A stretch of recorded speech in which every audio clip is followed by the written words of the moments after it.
चुनाव आयोग ने हिमाचल प्रदेश में चुनावी तारीखों का ऐलान कर दिया है। यहां 12 नवंबर को एक ही चरण में मतदान होगा और 18 दिसंबर को जनता का फैसला सबके सामने आ जाएगा। बीजेपी की ओर से प्रधानमंत्री नरेंद्र मोदी, अमित शाह समेत कई दिग्गज नेता प्रचार में जुटे हुए हैं। वहीं प्रियंका गांधी, छत्तीसगढ़ के मुख्यमंत्री भूपेश बघेल कांग्रेस के लिए प्रचार कर रहे हैं। तो आम आदमी पार्टी की ओर से अरविंद केजरीवाल मुकाबले को त्रिकोणीय बनाने की पूरी जुगत में लगे हुए हैं।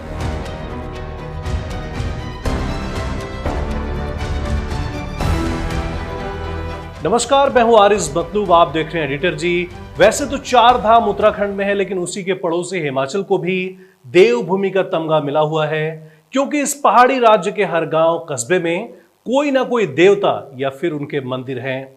आज हम बात करेंगे इसी देवभूमि के इतिहास और वर्तमान पर। ये तो हम सब जानते हैं कि भारत 15 अगस्त 1947 को आजाद हुआ, लेकिन हिमाचल प्रदेश बना 15 अप्रैल 1948 को। प्रदेश पे आज 12 जिले हैं, लेकिन जब यह बना था तब उसमें 4 ही जिले थे, महासू, सिरमौर, चंबा और मंडी। यहां सबसे पहले 1952 में चुनाव हुए। तब 24 मार्च 1952 को प्रदेश की बागडोर बतौर मुख्यमंत्री यशवंत सिंह परमार ने संभाली थी। इसके बाद 25 जनवरी 1971 का दिन हिमाचल प्रदेश के लोगों के लिए बेहद अहम और ऐतिहासिक रहा। तब हिमाचल प्रदेश को पूर्ण राज्य का दर्जा मिला था। हिमाचल के पूर्ण राज्य की घोषणा शिमला के ऐतिहासिक रिज मैदान में तत्कालीन प्रधानमंत्री इंदिरा गांधी ने की थी। कहते हैं जब इंदिरा गांधी ने यह ऐलान किया तो उस दौरान वहां बर्फ गिर रही थी, लेकिन कड़ाके की ठंड के बावजूद रिज मैदान में काफी भीड़ जमा थी। इसके बाद डॉक्टर यशवंत सिंह परमार एक बार फिर से हिमाचल प्रदेश के मुख्यमंत्री बने थे। वैसे तो हिमाचल प्रदेश की राजनीति में कभी जाति के आधार पर ज्यादा राजनीति नहीं होती है, लेकिन यहां राजपूत और ब्राह्मण समाज का ही दबदबा रहा है। हिमाचल प्रदेश में राजपूत 37.5% हैं, यानी सबसे ज्यादा। उसके बाद ब्राह्मण 18%। इनके अलावा दलित समुदाय की आबादी लगभग 26.6% है। आजादी के लगभग 3 दशकों बाद तक हिमाचल प्रदेश में कांग्रेस का दबदबा रहा। यहां 1952 से लेकर 1977 तक कांग्रेस सत्ता में रही। कांग्रेस के यशवंत सिंह परमार और रामलाल ठाकुर मुख्यमंत्री बनते रहे, लेकिन इमरजेंसी के बाद सियासत ने पलटी मार दी। 1977 के विधानसभा चुनाव में कांग्रेस हार गई और जनता पार्टी की अगुवाई में सरकार बनी।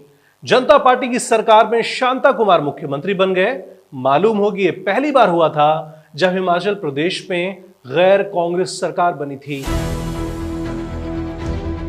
हिमाचल प्रदेश में बीजेपी की सबसे पहली बार 5 मार्च 1990 में सरकार बनी। शांता कुमार मुख्यमंत्री बनाए गए। उसके बाद 24 मार्च 1998 में प्रेम कुमार धूमल को बीजेपी ने हिमाचल प्रदेश का मुख्यमंत्री बनाया। 6 मार्च 2003 को फिर से कांग्रेस की जीत हुई और वीरभद्र सिंह मुख्यमंत्री बने। 30 दिसंबर 2007 में बीजेपी की सत्ता में फिर से वापसी हुई और पार्टी ने प्रेम कुमार धूमल पर ही अपना भरोसा जताया और उन्हें सत्ता सौंप दिया। साल 2012 के चुनाव में कांग्रेस को फिर जीत मिली। 25 दिसंबर 2012 को वीरभद्र सिंह मुख्यमंत्री बनाए गए। साल 2017 के चुनाव, यानी कि पिछली बार जब चुनाव हुआ था, तो बीजेपी को प्रचंड जीत मिली, तो पार्टी ने जयराम ठाकुर को मुख्यमंत्री बना दिया। हिमाचल में 1985 के बाद से अब तक हर विधानसभा चुनाव में सरकार बदली है। यहां पिछले 37 सालों से एक बार बीजेपी तो एक बार कांग्रेस की सरकार बनी है। इस पहाड़ी राज्य में जनता हर 5 साल में सरकार बदल देती है। वीरभद्र सिंह लंबे समय तक कांग्रेस के मुख्यमंत्री रहे। फिलहाल इस बार सत्ता में बीजेपी है। जाहिर है कांग्रेस का मनोबल बढ़ा हुआ है, लेकिन इतना आसान नहीं है बीजेपी को मात देना। देश के प्रधानमंत्री नरेंद्र मोदी, बीजेपी के राष्ट्रीय अध्यक्ष जेपी नड्डा और गृह मंत्री अमित शाह जमकर हिमाचल का दौरा कर रहे हैं। बीजेपी इस इतिहास को बदलने में लगी हुई है, लेकिन यह भी ना भूलेंगे बीजेपी के सत्ता में रहते हुए भी बीते साल नवंबर 2021 में हुए उपचुनाव में कांग्रेस ने भगवा पार्टी को तगड़ा झटका दिया था। हिमाचल प्रदेश की 1 लोकसभा सीट मंडी और 3 विधानसभा सीटों फतेहपुर, अर्की और जुब्बल कोटाखाई में कांग्रेस को जबरदस्त जीत मिली थी। हिमाचल प्रदेश के चुनाव में एक दिलचस्प किस्सा और है। 105 साल के श्याम शरण नेगी भी इस साल विधानसभा चुनाव में वोट डालेंगे। श्याम शरण नेगी आजाद भारत के सबसे पहले मतदाता हैं। वह न केवल हिमाचल प्रदेश और किन्नौर बल्कि देश की शान हैं। श्याम शरण नेगी ने आजादी के बाद अब तक हुए सभी चुनावों में वोट डाला है। सभी लोकसभा, विधानसभा और पंचायत चुनाव में अपने मताधिकार का इस्तेमाल किया है। 1 जुलाई 1917 को कल्पा में जन्मे श्याम शरण नेगी ने पहला वोट 25 अक्टूबर 1951 में यानी सबसे पहले चुनाव में वोट डाला था। खैर, हिमाचल प्रदेश में इस बार ओपिनियन पोल चौंकाने वाले हैं। एबीपी सी वोटर के सर्वे के मुताबिक लहर बीजेपी के पक्ष में है। ओपिनियन पोल के मुताबिक बीजेपी के हिस्से में 38 से 46 सीटों का अनुमान जताया गया है। वहीं कांग्रेस को इस सर्वे में 20 से 28 सीटें मिलती दिखाई दे रही हैं। ओपिनियन पोल में आपको 0 से 1 सीट का अनुमान जताया गया है। वहीं अन्य के खाते में 0 से 3 सीटें आ सकती हैं। हिमाचल प्रदेश में कुल 68 विधानसभा सीटें हैं। 2017 में चुनाव के दौरान बीजेपी 44 सीटों पर जीत हासिल की थी। वहीं कांग्रेस को सिर्फ 21 सीटें मिली थीं। इनके अलावा सीपीएम को 1 सीट और 2 निर्दलीय प्रत्याशी विधायक बने, जिन्होंने सरकार बनने से पहले ही बीजेपी को अपना समर्थन दे दिया था।